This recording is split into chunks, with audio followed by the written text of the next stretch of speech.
Hello दोस्तों, आज की कहानी मेरे और मेरे ससुर जी के रिश्ते के बीच की है।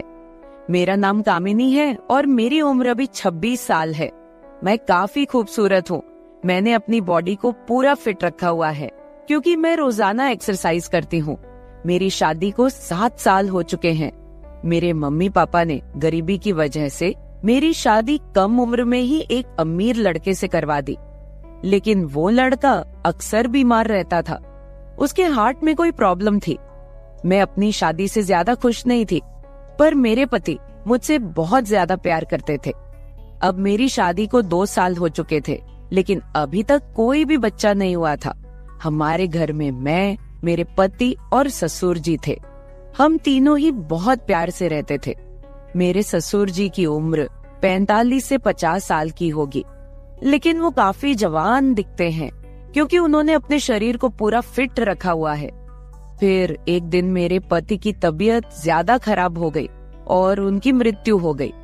मेरे सामने मानो दुखों का पहाड़ टूट पड़ा हो। अब मैं एक विधवा हो चुकी थी। धीरे धीरे मेरे पति को गुजरे काफी समय हो गया था। अब मेरे ससुर जी और मैं दोनों ही घर में रहते थे।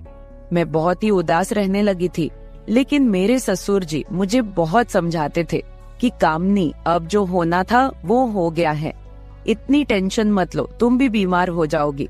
मैं तो कहता हूँ कि तुम दोबारा से शादी कर लो, अभी तुम्हारी उम्र ही क्या है। पर साथ ही साथ वो मुझे अजीब सी नजरों से देखते थे। फिर मैं अपना घर चलाने के लिए जॉब करने लगी क्योंकि मेरे घर में अब कमाने वाला कोई नहीं बचा था। मैं दिन भर ऑफिस में रहती और शाम के 7 बजे तक घर आती। ससुर जी का बिजनेस ठीक ठाक चलता था, पैसों की कुछ खास चिंता नहीं थी। फिर भी मैं सोचती हूँ कि खाली घर पर बैठकर क्या करूँगी, इसलिए जॉब करती हूँ और थोड़ा दिल भी बहल जाता है और टाइम पास भी हो जाता है। अब मेरे पति को गए हुए बहुत दिन हो चुके थे, इसलिए मैं उनकी मृत्यु के सदमे से थोड़ा थोड़ा बाहर निकल रही थी। ऑफिस की सहेलियों ने मुझे बहुत समझाया कि तुम शादी कर लो। मेरी एक बहुत अच्छी सहेली है, हम दोनों साथ साथ ऑफिस जाती हैं। एक दिन ऑफिस से निकलते वक्त मेरी सहेली ने मुझे घर पर बुलाया क्योंकि मेरे ऑफिस और घर के बीच ही मेरी सहेली का घर है। तो मैं उसके घर चली गई। हमने चाय पी और फिर इधर उधर की थोड़ी बातें की। मेरी सहेली ने कहा कि क्या तुझे पता है ऑफिस में क्या चल रहा है? मैंने कहा नहीं यार, मुझे उससे क्या फर्क पड़ने वाला है, वैसे भी तो मैं ऑफिस में अपना मन बहलाने के लिए ही जाती हूँ। फिर मेरी सहेली बोली, फिर तू सुन ले, हमारे ऑफिस में सभी लोग एक दूसरे से मिलकर रहते हैं और किसी को भी कोई समस्या हो वो सभी मिलकर सुलझा लेते हैं। देखो, जो काम वाली आंटी है वह विधवा हो चुकी है, लेकिन ऑफिस के लोगों ने मिलकर उनकी शादी करवा दी है। अब वह बहुत खुशी खुशी रहती है और उनका भी एक सहारा बन गया है। मैंने उसकी बातों पर ज्यादा ध्यान नहीं दिया और वहाँ से अपने घर चली आई। मैं थोड़ा थोड़ा अपनी सहेली की बातों को समझ रही थी कि वो मुझे शादी करने के बारे में बोल रही है। फिर मैंने घर आकर ससुर जी को खाना बनाकर दिया और खुद भी खाना खाया। मैं अपने कमरे में बैठी थी, मुझे नींद नहीं आ रही थी। सुबह के लगभग 10 बज रहे थे। आज रविवार था, मुझे ऑफिस नहीं जाना था। तभी मेरे दिमाग में मेरी सहेली के मुंह से सुनी हुई बातें चलने लगी। मैं सोच सोचकर परेशान सी होने लगी। फिर मेरे दिमाग में कुछ आया और मैं अपने ससुर जी के कमरे की ओर चली गई। जब मैं अपने ससुर जी के रूम में गई तो उनके हाथ में एक किताब थी। मुझे देखकर उन्होंने किताब को तकिए के नीचे रख दिया। मैंने देख लिए था कि ससुर जी कौन सी किताब देख रहे हैं। मैंने कहा, ससुर जी आप क्या पढ़ रहे हो? वह बोले, कुछ नहीं बहू, किताब देख रहा था बस। बताओ क्या बात है? मैं बोली, कुछ नहीं। ससुर जी मुझे आपसे कुछ जरूरी बात करनी है। उन्होंने कहा, हाँ बहू कहो क्या बात करनी है। मैंने कहा, ससुर जी बात थोड़ी अजीब है, मैं सोच रही थी कि आपसे कहूँ कि नहीं।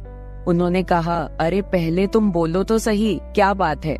ऐसा कभी हुआ है कि तुमने कभी मेरे से कुछ मांगा हो और मैंने तुम्हें ला के ना दिया हो? तुम मेरा इतना ख्याल रखती हो, जो भी बात है खुलकर बोलो। फिर मैंने हिम्मत करके ससुर जी को बोला कि अब मेरे पति की मृत्यु को 2 साल होने को आए हैं उनकी मृत्यु के बाद से मैं बड़ी मुश्किल से सदमे से बाहर आई हूँ। अभी मैं घर से बाहर जाती हूँ तो मुझे बड़ी दिक्कत होती है। आपको तो पता ही है कि विधवा औरत की तरफ लोग कैसी नजरों से देखते हैं और उसके बारे में लोग कैसी सोच रखते हैं। आपने मुझे बहुत बार बोला है कि तुम शादी कर लो। मैं चाहती हूँ कि आप मेरे लिए एक पति की खोज करो, क्योंकि अकेले मेरी जिंदगी मुझसे नहीं निकाली जा रही। मैं भी चाहती हूँ कि मेरा भी कोई जीवन साथी हो जो मेरे सुख दुख की बात करे और मुझे बहुत ज्यादा प्यार करे। आपको पता है, एक औरत की कई जरूरतें होती हैं जो सिर्फ पति ही पूरी कर सकता है। बाकी आपको पता ही है कि मेरे माँ बाप तो इतने गरीब हैं कि उन्होंने पता नहीं एक बार मेरी शादी कैसे कर्ज उठाकर की है। मैं अब उनको कोई तकलीफ नहीं देना चाहती। अब मेरे लिए तो आप ही सब कुछ हो। मैं बड़ी हिम्मत करके आपसे ये बात कह रही हूँ। मुझे विश्वास है कि आप मेरे लिए कुछ अच्छा ही करोगे। उसके बाद ससुर जी ने मुझे अपने पास बैठा लिया और मेरे साथ कुछ बातें करने लगे और मेरे सुख दुख को बांटने लगे। फिर ससुर जी मुझसे बोले, बहू, जिस चीज की तलाश तुम बाहर से कर रही हो वो चीज तुमको घर में ही मिल सकती है। अगर तुम चाहो तो मैं तुम्हारी सभी जरूरतों को पूरा कर सकता हूँ। ससुर जी की बात सुनकर तो मेरे होश ही उड़ गए। मैंने बोला, ससुर जी, मैं तो आपकी बेटी सामान हूँ, आप ये सब कैसे सोच सकते हैं? ससुर जी बोले, देखो बहू, तुम्हें पता है तुम्हारी सासू माँ की मृत्यु के बाद से मैं अकेला ही जिंदगी बीता रहा हूँ, और जब से तुम्हारे पति की मृत्यु हुई है तुम भी अकेले जिंदगी बीता रही हो। अगर तुम्हारा इरादा हो तो हम दोनों का अकेलापन दूर हो जाएगा और हम दोनों एक दूसरे के सहारे जिंदगी बिता लेंगे और बाहर किसी को कुछ भी पता नहीं चलेगा। बाकी मेरे जाने के बाद ये सारी प्रॉपर्टी भी तो तुम्हारी ही है और इस प्रॉपर्टी को संभालने वाला भी तो कोई चाहिए। बाकी लोगों की टेंशन मत लो, वो तो जब तुम विधवा की जिंदगी जी रही हो तब भी बातें करते थे और अब भी बातें करेंगे। सच कहूँ तो बहू, मैं तो उसी वक्त तेरा दीवाना हो गया था जब मैंने तुम्हें पहली बार देखा था। फिर मैंने ससुर जी को बोला कि मैं सोचकर बताती हूँ। अगली सुबह मैं उठी और खाना बनाने लगी। अगले दिन मैं ऑफिस नहीं गई, मैं किचन में खाना पका रही थी। तभी ससुर जी किचन में आए और बोले, बहू, आज ऑफिस नहीं जा रही हो क्या? मैंने कहा, नहीं, आज नहीं जा रही हूँ। आज मैंने ऑफिस से छुट्टी ले ली है। आप कहीं जाने वाले थे, गए नहीं क्या? वो बोले, नहीं, आज मेरी तबीयत ठीक नहीं है। मैंने सोचा कि आज घर रहकर आराम कर लेता हूँ। कुछ देर के बाद घर में कुछ मेहमान आ गए। हम लोग मेहमानों के आदर सत्कार में लग गए। मैंने उनसे हालचाल पूछा और उन लोगों से ढेर सारी बातें की। मेहमान के रूप में मेरे चाचा और चाची जी आए हुए थे। जब मैं मेहमानों से बातें कर रही थी तभी ससुर जी बाहर घूमने चले गए। उनकी आदत है कि जब वह घर पर रहते हैं तो वह खेतों की तरफ घूमने चले जाते हैं। फिर थोड़ी देर के बाद मेरे चाचा चाची भी खाना खाकर चले गए। दोपहर के 1 बजे का समय हो चुका था। मेरे दिमाग में ससुर जी की बातें घूम रही थी। मैं सोच रही थी कि इस अकेलेपन के साथ मैं सारी जिंदगी कैसे बिताऊंगी। मैं ससुर जी के साथ रहूंगी तो हो सकता है कि हमारा कोई बच्चा भी हो जाए। और ससुर जी की बात सही है, उनके जाने के बाद उनकी सारी प्रॉपर्टी भी तो मेरी ही है। मुझे ससुर जी की बातें काफी हद तक सही लग रही थी। फिर मैंने ससुर जी को कॉल किया और बोली, ससुर जी, खाना तैयार हो गया है, आकर खाना खा लीजिए। इस पर वह बोले, मैं अभी बाहर हूँ और मुझे थोड़ा टाइम लगेगा। मैंने कहा, ठीक है, मैं जरा बाहर जा रही हूँ तो देर शाम तक वापस आऊंगी, क्योंकि मैंने मार्केट शॉपिंग करने के लिए जाना था। फिर मैं मार्केट चली गई और वहाँ से अपने लिए और ससुर जी के लिए कुछ कपड़े खरीद कर लाई। जब मैं घर पहुँची तो शाम के 7 बज चुके थे। ससुर जी अपने कमरे में सो रहे थे। मैंने ससुर जी को उठाया और वो नहाने चले गए। अब चारों तरफ शांति हो चुकी थी। शाम के 8 बज चुके थे। फिर मैं ससुर जी के पास गई और उनको वो सब बातों के लिए हाँ बोल दी जो उन्होंने मुझे कही थी। ससुर जी मेरी हाँ सुनते ही खुश हो गए।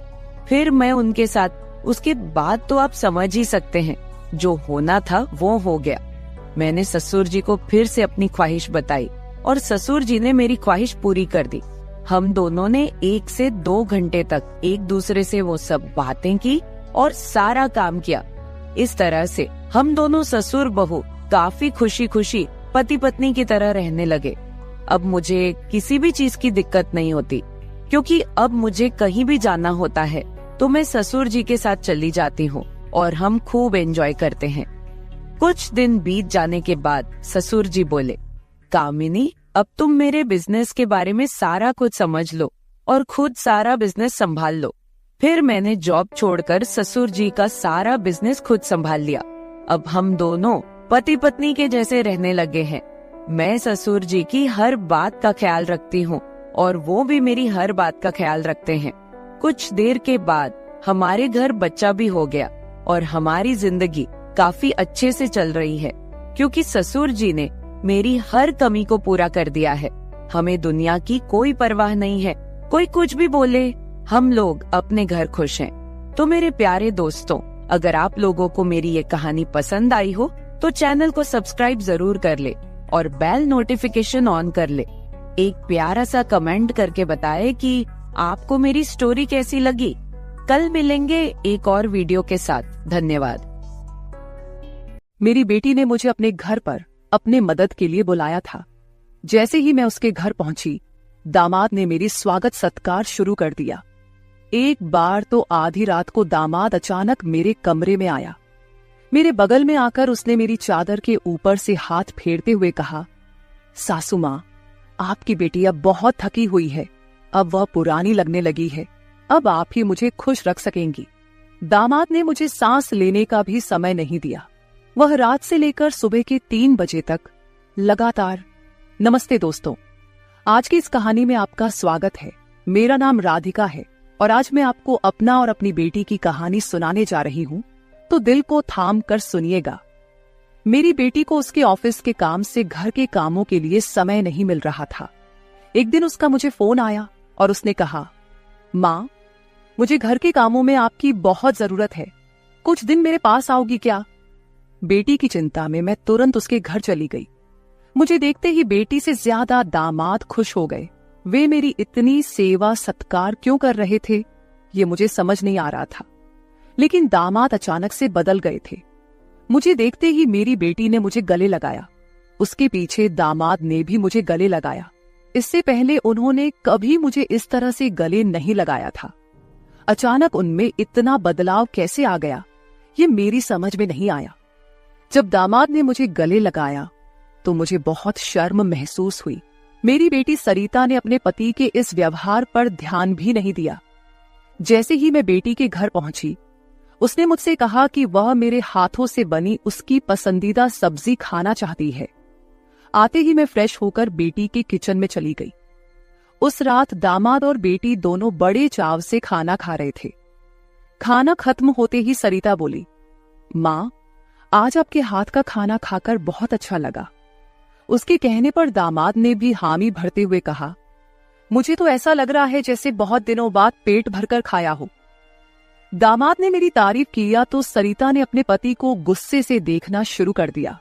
वह बोली, सुमित, मेरी माँ के सामने मेरी बुराई मत करो। तुम ऐसा बोल रहे हो जैसे मैं रोज खाना बनाती ही नहीं हूँ। क्या तुम रोज बाहर मेस में खाते हो? उन दोनों के बीच तू मैं शुरू हो गई। तब मैंने दोनों को शांत करते हुए कहा, सरिता, छोटी छोटी बातों को बड़ा मत बनाओ। दामाद तो बस मजाक में तुम्हारे सामने मेरी तारीफ कर रहे होंगे। वैसे भी रोज तो मैं यहाँ नहीं रहती, तुम ही अपने पति का ख्याल रखती हो। शायद वे सिर्फ हंसी मजाक कर रहे हों। मैंने अपनी बेटी से यह कहा क्योंकि मैं दामाद को कुछ कह नहीं सकती थी। खाना खत्म होते ही सरिता हाथ धोकर अपने कमरे में चली गई। मैं डाइनिंग हॉल साफ करने लगी। मेरी मदद के लिए दामाद थे। वे बोले, सरिता को तो कोई परवाह ही नहीं है। माँ, इतने दिनों बाद आप घर आईं, फिर भी वह पहले ही दिन से आपके ऊपर सारा काम छोड़कर मोबाइल लेकर कमरे में चली गई। यही तो रोज का हाल है। दामाद की बात से सहमत होकर मैंने डाइनिंग टेबल से बर्तन उठाए। तभी दामाद भी मेरी मदद के लिए किचन में आ गए। किचन से जाते वक्त दामाद ने अचानक मेरे हाथ पकड़ लिए। फिर दामाद जी बोले, सासू माँ, सच में आपके हाथों में जादू है।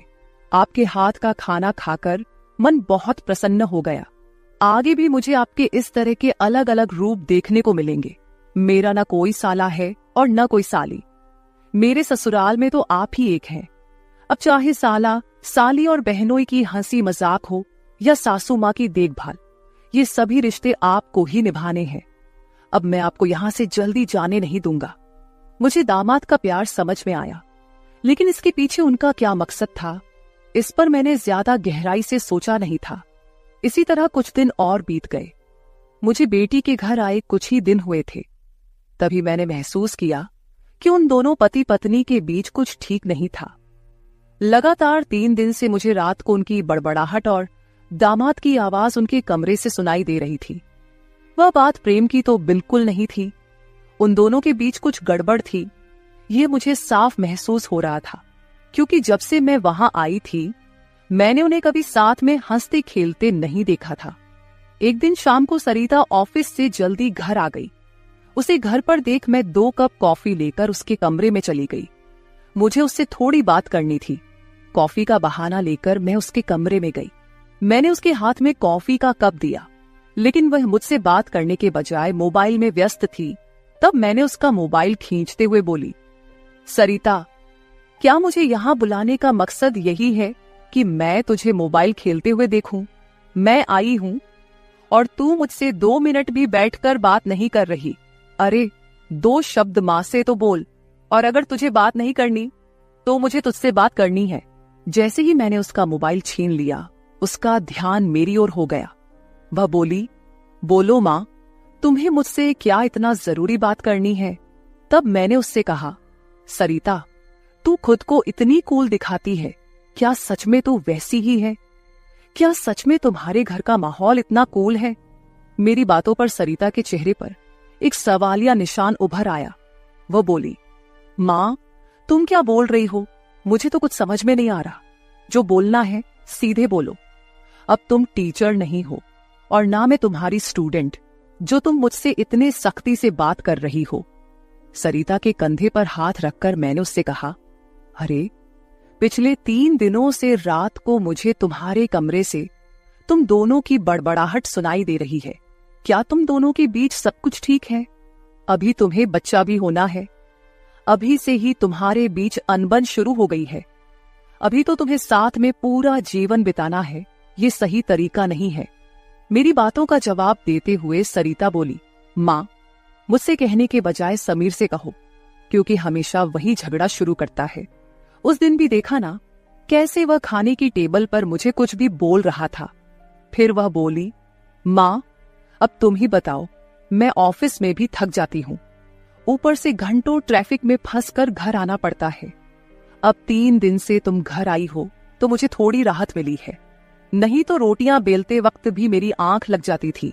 अब इतनी थकान के बाद भी मैं समीर को कैसे समय दूं? समीर तो कुछ समझने को तैयार ही नहीं है, और वैसे भी तुम्हें यहां बुलाने का आइडिया उसी का था। वह कह रहा था कि सासू मां के आने से तुम्हें भी थोड़ा आराम मिलेगा। तुम यहां आई हो तो उसकी खाने की शिकायतें भी थोड़ी कम हो गई हैं, नहीं तो हर बात में ये ऐसा और वो वैसा ही चलता रहता था। तुम्हें बुलाने से पहले वह कह रहा था कि जब मेरी सासू मां आएंगी तो मैं उनसे सारी ख्वाहिशें पूरी करवाऊंगा। अब तुम्हारे दामाद को तुमसे क्या ख्वाहिशें पूरी करवानी है, ये तुम ही देख लो। उसकी शिकायतों से तो मुझे थोड़ी राहत मिल गई है। सरिता की बातें सुनकर मुझे लगा कि सच में उसे काम से समय नहीं मिल पाता होगा, इसलिए समीर को खाने पीने की परेशानी हो रही होगी, और शायद इसलिए उन्होंने मुझे कुछ दिनों के लिए बुला लिया होगा। लेकिन दामाद को मुझसे और भी ख्वाहिशें पूरी करवानी थीं, इसका मुझे कोई अंदाजा नहीं था। सरिता की बातें सुनकर मुझे लगा कि उनके बीच सामान्य झगड़े हैं जो वे खुद सुलझा लेंगे, इसीलिए आगे मैंने सरिता को और नहीं समझाया। जैसे ही मैं उसके कमरे से बाहर निकली, मुझे दामाद की गाड़ी का आवाज सुनाई दिया। उस दिन समीर भी जल्दी घर आ गए थे। उन्हें घर में देखकर मैंने कहा, आज आप जल्दी आ गए, चलो अच्छा हुआ। आज तुम दोनों बाहर जाकर डिनर कर लो, घर में संभाल लूंगी। उन्हें थोड़ा बाहर घूमने फिरने का मौका मिलेगा, इसलिए मैंने उन्हें डिनर के लिए बाहर जाने को कहा। लेकिन दामाद ने कहा, सासू माँ, होटल जाने की जरूरत नहीं है। आज मेरे बॉस का 50वां जन्मदिन है। बॉस ने जन्मदिन के मौके पर एक 5 स्टार होटल में पार्टी रखी है और हमें खास तौर पर उस पार्टी में बुलाया गया है। समीर की बात सुनकर मैंने कहा, अरे वाह, तो फिर तुम दोनों जल्दी से अच्छे से तैयार हो जाओ और साथ में पार्टी में जाओ। तब दामाद जी बोले, सासू माँ, हम दोनों अकेले नहीं जाएंगे। बॉस ने पूरे परिवार को बुलाया है और आप भी हमारे परिवार हैं, इसलिए आप भी हमारे साथ चलो। तब सरिता भी मुझसे जिद करने लगी। उसने कहा, माँ, घर पर तुम अकेले बैठी क्या करोगी? तुम भी हमारे साथ चलो, तुम्हें भी अच्छा लगेगा। एक तो जब से तुम यहाँ आई हो, मैं तुम्हें कहीं बाहर घुमाने भी नहीं ले जा पाई। मैं छुट्टी लूंगी तो लूंगी, पर अभी तो तुम हमारे साथ बाहर चलो, कम से कम तुम्हारा भी मन थोड़ा हल्का हो जाएगा। उन दोनों का इतना जोर बढ़ गया कि मुझे भी उनके साथ जाने के लिए तैयार होना पड़ा। मैं हमेशा कहीं भी जाती थी तो अपने साथ 1-2 पार्टी वियर कपड़े रखती थी। इस बार भी मैंने पिंक रंग की नेट वाली साड़ी साथ रखी थी। मैंने वही साड़ी पहनकर अच्छे से तैयार होकर कमरे से बाहर आई। जैसे ही मैं बाहर आई, दामाद मुझे लगातार देखने लगे। वो मुझे ऊपर से नीचे तक नजर फेरने लगे। उन्होंने कहा, आज आपको सासू माँ कहने में मुझे शर्म आ रही है, क्योंकि आप किसी भी तरह से उम्रदराज नहीं लग रही हैं। आज तो आप किसी हीरोइन से कम नहीं लग रही हैं। दामाद की बातों पर मुस्कुराते हुए मैं बाहर गाड़ी के पास चली गई। कुछ देर बाद घर को लॉक करके बेटी और दामाद भी बाहर आ गए। दामाद मेरी तारीफ कर रहे थे, लेकिन सरिता का ध्यान उस पर नहीं था। लेकिन जैसे ही पार्टी में गए और दामाद के बॉस हमारे पास आए, उन्होंने मुझे देखकर समीर से कहा, समीर, तुम्हारी साली तो बहुत ही सुंदर है। इस पर समीर कुछ बोलते उससे पहले ही सरिता बोली, बॉस, ये समीर की साली नहीं है, ये तो माँ है, ये समीर की सास है। हमारे रिश्ते को सुनकर बॉस चौंक गए। उन्होंने कहा, आपकी खूबसूरती और जवानी को देखकर ऐसा बिल्कुल नहीं लगा कि आप सासू माँ हो सकती हैं। बॉस ने अपनी गलती स्वीकारते हुए मुझसे माफी मांगी और वहां से चले गए। बॉस के जाते ही दामाद मेरी तारीफ करने लगे। उन्होंने कहा, सच में सासू माँ, आज तो आप सरिता से भी ज्यादा खूबसूरत लग रही हैं। सच में पत्नी तो ऐसी होनी चाहिए। ऐसा कहकर दामाद ने मेरे हाथ पर ताली मारी और हंसने लगे। लेकिन उनकी इस मजाक पर सरिता गुस्से से मेरी ओर देखने लगी। अब मुझे धीरे धीरे दामाद की नजरों का एहसास होने लगा था। कुछ देर बाद हम घर जाने के लिए निकल पड़े। घर पहुंचते ही सरिता और मैं एक साथ गाड़ी से उतरे। गाड़ी से उतरते ही सरिता ने मुझसे कहा, माँ, आज के बाद तुम्हें इतना सजने संवरने की कोई जरूरत नहीं है। थोड़ा अपनी उम्र के हिसाब से रहना सीखो। गुस्से में तीखे शब्द बोलते हुए सरिता पैर पटकती हुई घर के अंदर चली गई। मुझे उसका गुस्सा कुछ समझ नहीं आया। असल में मुझे तो किसी भी बात पर गुस्सा आने का सवाल ही नहीं था। फिर भी सरिता मुझसे नाराज होकर पैर पटकते हुए घर के अंदर चली गई थी। नादान लड़की सोचकर मैंने उसकी बातों को नजरअंदाज किया और घर में जाकर अपने कमरे में चली गई। कुछ देर बाद फ्रेश होकर मैंने रात में सोने के लिए नाइट गाउन पहन लिया। रोज की तरह सोने से पहले मैंने अपने हाथ पैरों पर बॉडी लोशन लगाया। तभी अचानक दरवाजे पर दस्तक हुई। दरवाजे पर दामाद थे। हमारी नजरें मिलते ही दामाद ने कहा, सासू माँ, अंदर आ सकता हूं। ये घर उनका ही था, फिर भी वो कमरे में आने के लिए मुझसे अनुमति ले रहे थे। मैंने कहा, ये घर तो आपका ही है, मेरी अनुमति लेने की क्या जरूरत, आप यहाँ कभी भी आ जा सकते हो। फिर हंसते हुए दामाद कमरे के अंदर आ गए। उन्होंने मेरी ओर देखकर कहा, सासू माँ, सच में आज आप बहुत सुंदर लग रही थी। वैसे तो मैं आपको कभी यह कॉम्प्लीमेंट देना चाहता था कि आप आज भी जवान और खूबसूरत दिखती हैं। कभी कभी सच में आपको सासू माँ कहने में मुझे शर्म महसूस होती है। कभी कभी तो आपको नाम से बुलाने की इच्छा होती है। सच में आप सरिता की बहन जैसी लगती हैं। बाहर कुछ समय पहले सरिता ने जो गुस्से में आपको कहा, वह सब मैंने सुना। उसकी बातों पर ध्यान मत दीजिए। और हाँ, एक जरूरी बात यह है कि सरिता की बातों को दिल पर लेकर आप अपना रहन सहन बिल्कुल मत बदलिए। आप जैसी हैं बहुत अच्छी हैं। दामाद के मुंह से अपनी तारीफ सुनकर मेरे मन में लड्डू फूटने लगे।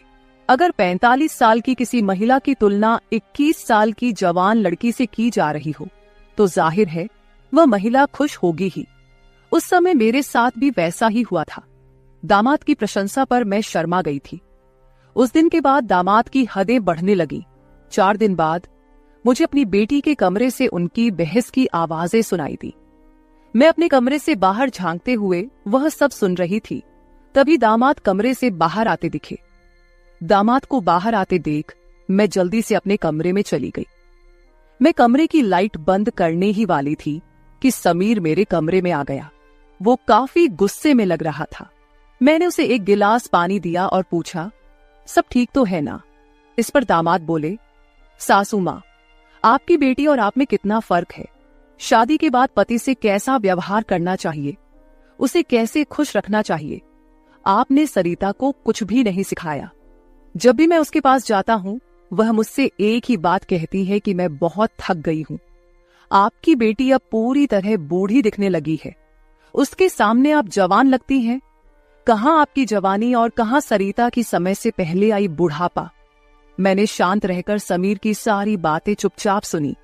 उनकी बातें खत्म होते ही मैंने उसे समझाते कहा, दामाद जी, आप गुस्सा मत कीजिए। सरिता अपने ऑफिस के काम में पूरी तरह थक जाती है, इसलिए वह थोड़ी परेशान हो गई है। कुछ दिन आप दोनों बाहर घूमने चले जाइए, सब कुछ ठीक हो जाएगा। काम की भाग दौड़ में खुद के लिए भी समय निकालना जरूरी है। इस पर दामाद बोले, मैं तो सब कुछ करने के लिए तैयार हूँ, लेकिन आपकी बेटी को ऑफिस से छुट्टी लेने की इच्छा होगी, तभी मैं भी उसके साथ कहीं जा सकूंगा। मैंने फिर से दामाद को समझाया और उनके हाथ में पानी का गिलास दिया। दामाद से बात करते हुए अनजाने में मेरा हाथ उनके पैर पर रख दिया गया। अचानक दामाद ने अपने पैर पर रखा मेरा हाथ अपने हाथ से पकड़ा और मेरे हाथ से गिलास को एक ओर रखते हुए दूसरे हाथ से मेरे चेहरे से बाल हटाकर बोले, सासू माँ, आप सच में बहुत सुंदर हैं। आपको देखकर तो सरिता को देखने की इच्छा ही नहीं होती। कहाँ आपके चेहरे का तेज और कहाँ सरिता की झुर्रियां। दामाद मेरे सामने मेरी बेटी की बुराई कर रहे थे। मैंने उन्हें कहा, आप मेरी सुंदरता की तारीफ कर रहे हैं, इसके लिए धन्यवाद, लेकिन जिस लड़की के बारे में आप बुरा भला कह रहे हैं वह मेरी बेटी है, ये मत भूलिए। दामाद बोले, सासू माँ, मैं कुछ गलत नहीं कह रहा हूँ, जो सच है वही कह रहा हूँ। अब सरिता बूढ़ी दिखने लगी है तो क्या करूं? आपके सामने वह सच में फीकी पड़ती है। आपकी सुंदरता बेहद मनमोहक है। बोलते बोलते दामाद की नजर मुझ पर टिकने लगी थी। तब मैंने उनसे कहा, अब काफी रात हो गई है, आपको जाकर सो जाना चाहिए, नहीं तो सरिता यहाँ आ गई तो वह और नाराज हो जाएगी। मैंने दामाद को जैसे तैसे अपने कमरे से बाहर किया, नहीं तो वह रात भर मेरे कमरे में ही बैठे रहते। खैर, जो भी हो, लेकिन समीर ने मेरी जो प्रशंसा की वह मुझे बहुत पसंद आई। अगले दिन शाम को जब दामाद ऑफिस से घर आए तो उन्होंने कहा, सासू माँ, कल मुझे 2 टिफिन पैक कर दीजिए, और वो भी भरकर। जब से आप मेरा टिफिन बना रही हैं, ऑफिस में मेरी क्रेडिट कुछ ज्यादा ही बढ़ गई है। मेरे दोस्त रोज मेरे टिफिन की तारीफ करते रहते हैं, और आज तो मेरे बॉस ने भी मेरी तारीफ की। सबको लगा कि मेरी पत्नी ने इतना अच्छा खाना बनाया है, लेकिन मैंने सबका भ्रम दूर कर दिया और उन्हें बताया कि यह जादू मेरी पत्नी के हाथों में नहीं, बल्कि मेरी सासू माँ के हाथों में है। कल मेरे बॉस ने आपसे टिफिन मांगा है, और हाँ, टिफिन के साथ आप भी अच्छे से तैयार रहिएगा, क्योंकि बॉस ने आपको भी मिलने के लिए बुलाया है। मेरे दोस्तों को भी आपसे मिलने की इच्छा है।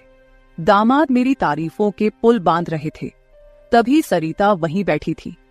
बातें करके समीर डाइनिंग हॉल से बाहर चले गए। मैं भी किचन में रात का खाना बनाने जाने लगी।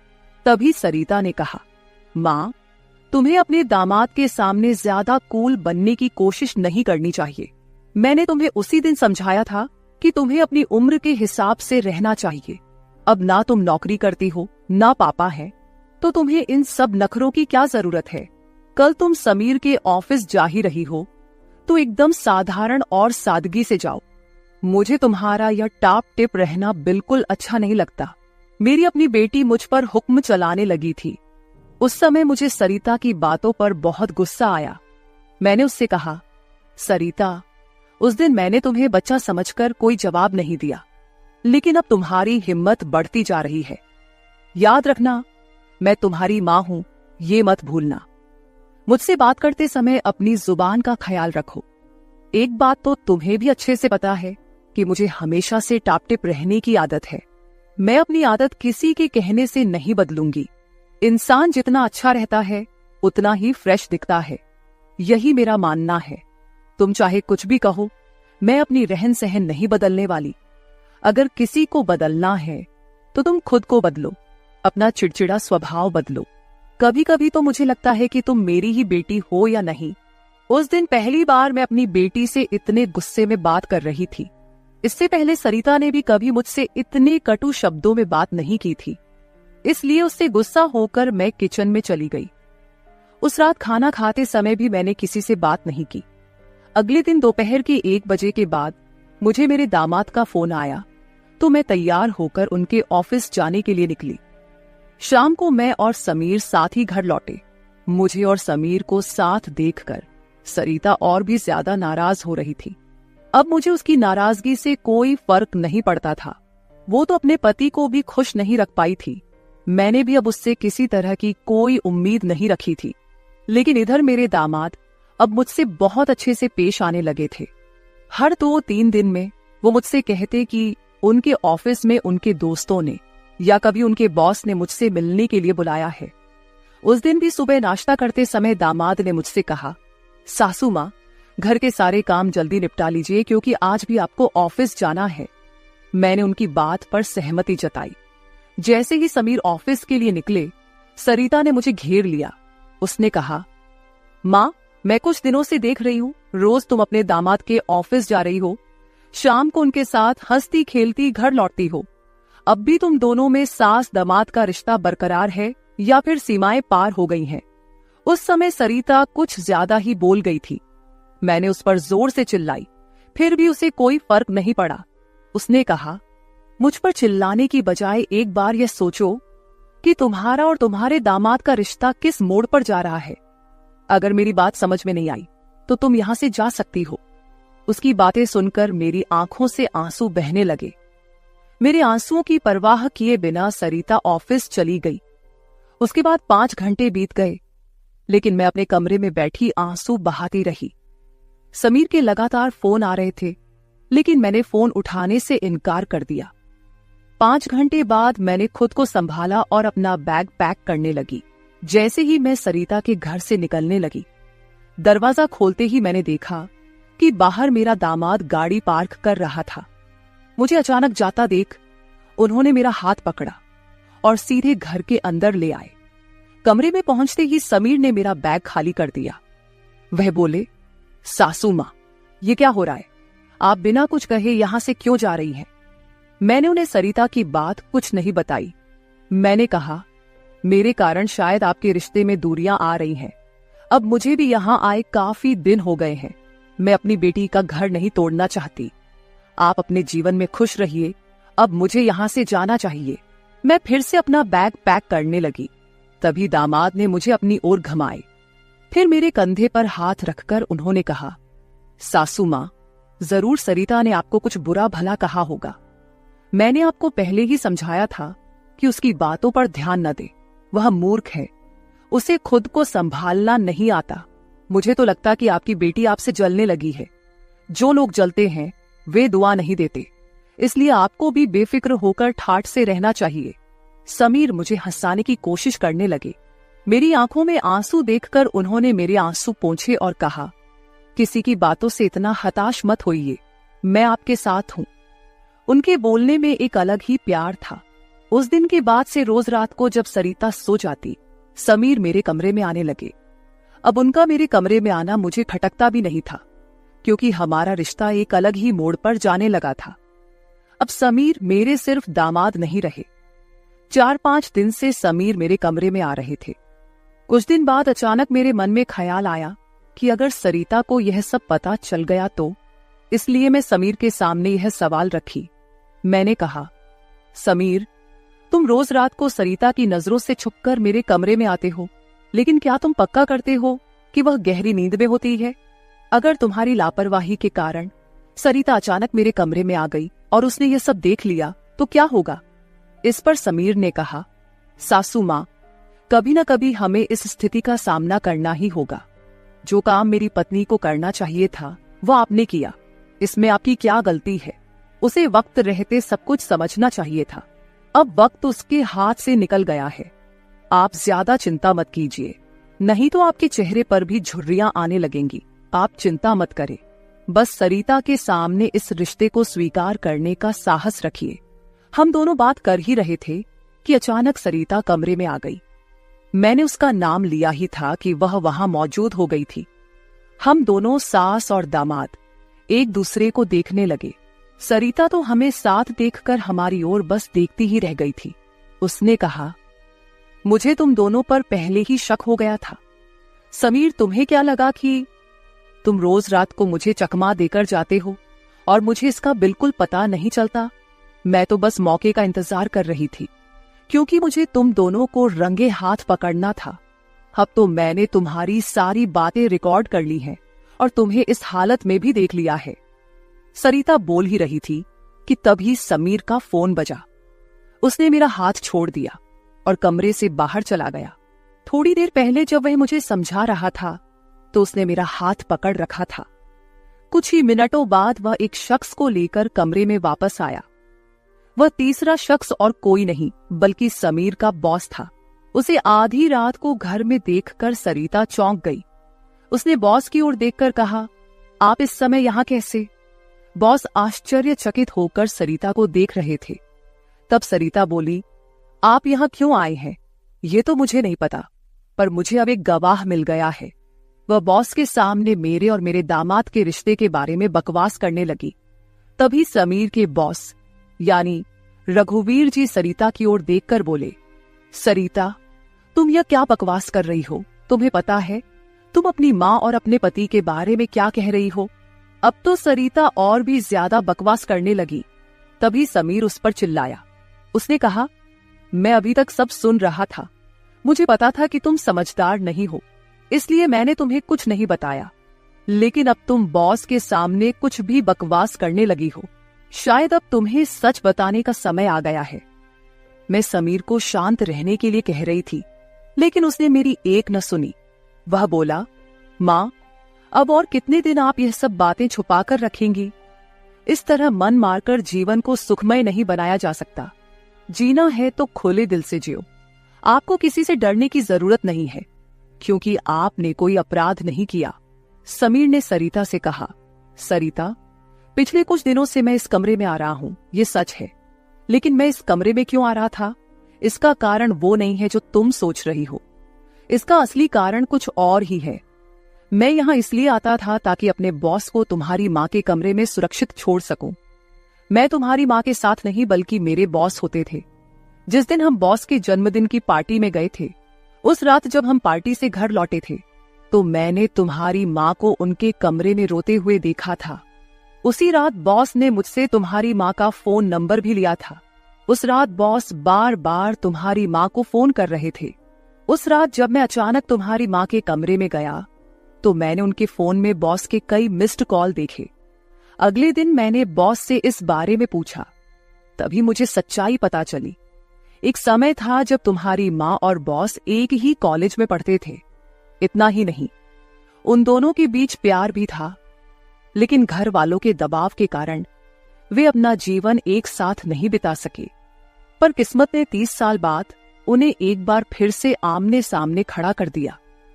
तुम्हारी माँ कुछ बोलने के लिए तैयार नहीं थी, लेकिन बॉस की वजह से मुझे उन दोनों के रिश्ते के बारे में पता चला। तब से मैंने जानबूझकर कभी दोस्तों का बहाना बनाया तो कभी बॉस का, ताकि तुम्हारी माँ और बॉस को एक दूसरे से मिलवा सकूं। धीरे धीरे मैंने तुम्हारी माँ के चेहरे पर खुशी देखनी शुरू की। वह भी अपना पुराना रिश्ता जीने लगी, लेकिन तुमने इसे गलत समझा और माँ पर गलत आरोप लगाए। तुम्हारे आरोपों के बाद तुम्हारी माँ ने घर से बाहर निकलना बंद कर दिया। तब से मैंने इस प्रेमी जोड़े की मुलाकात अपने घर में ही करानी शुरू कर दी। तुम्हारी माँ जानती थी कि तुम इस उम्र में उनके और बॉस के रिश्ते को स्वीकार नहीं करोगी, इसलिए उन्होंने कभी तुमसे खुलकर बात नहीं की। लेकिन अब मुझे लगता है कि उन्हें अपनी जिंदगी का फैसला खुद करने देना चाहिए। सरिता बोली, समीर, तुम मेरी माँ को उनके प्रेम से मिलने के लिए इतना प्रयास कर रहे थे, तुम दामाद होकर भी कोई आपत्ति नहीं कर रहे थे और मेरी माँ को एक बार फिर से जीने का मौका दे रहे थे। मैं आगे बढ़ी और सरिता से आंसू भरी आंखों के साथ बोली, मुझे माफ कर दे बेटी, मुझे इस उम्र में यह सब नहीं करना चाहिए था, मुझे रघुवीर से फिर से नहीं मिलना चाहिए था। लेकिन तू चिंता मत कर, सुबह होते ही मैं यहां से चली जाऊंगी। मैं रघुवीर से कभी नहीं मिलूंगी। इस उम्र में मुझे यह बातें तुम्हारे मुंह से सुनने से पहले ही मैं यहां से चली जाती हूं। मेरी आंखों में आंसू देखकर सरिता बोली, मां, मुझे माफ कर दो, मैंने तुम्हें समझा ही नहीं, ना मैंने कभी तुम्हारे अकेलेपन को महसूस किया।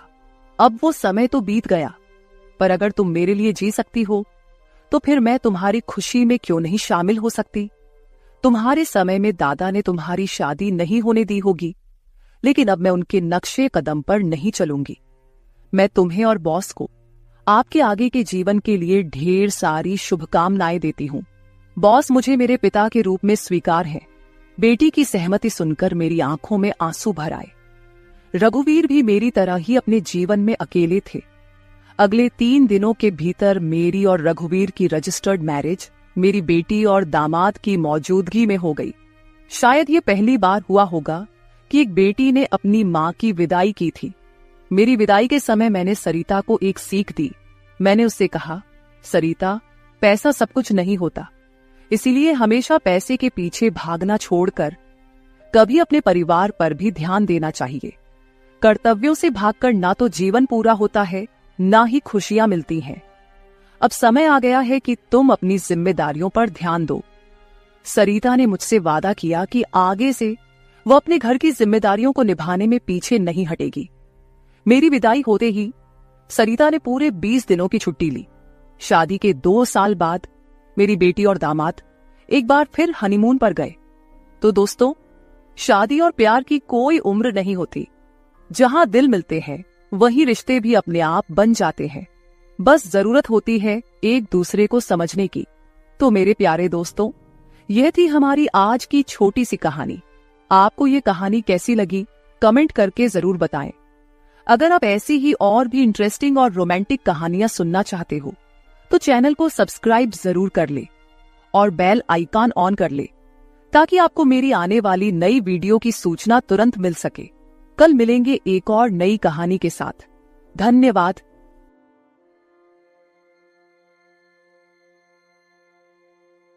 रात के करीब 12 बजे का वक्त था।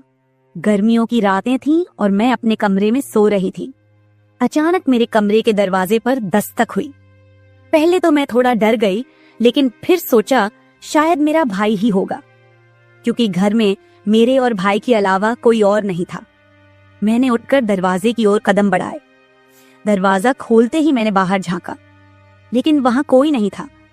मैंने सोचा शायद ये मेरा वहम होगा। मैं वापस बिस्तर पर लेटने लगी।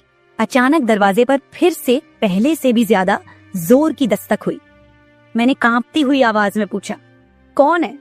लेकिन कोई जवाब नहीं आया। डरते हुए मैंने दोबारा दरवाजा खोला और वहां मेरा भाई खड़ा था। उसने मुझसे कहा, क्या हुआ दीदी, इतनी घबराई हुई क्यों लग रही हो? वो मुझे आज कुछ अजीब सी नजरों से देख रहा था। मैंने सोचा शायद मैं ही ज्यादा सोच रही हूँ, लेकिन मुझे क्या पता था कि उस रात कुछ ऐसा होने वाला था जिसने मेरी पूरी जिंदगी को बर्बाद कर दिया, जिसे मैं चाहकर भी कभी भूल नहीं पाई।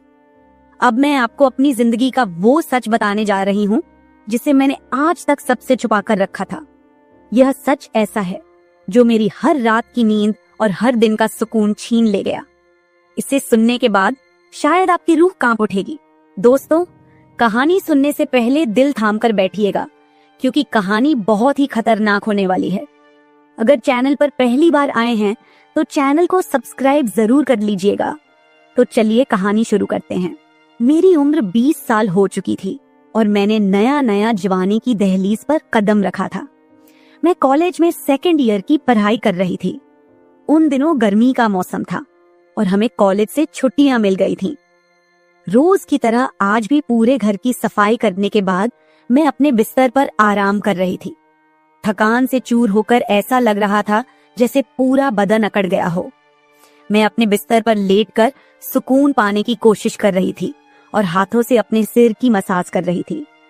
अचानक मेरा भाई राहुल मेरे कमरे में आया और दरवाजा बंद करके कहने लगा, क्या हुआ?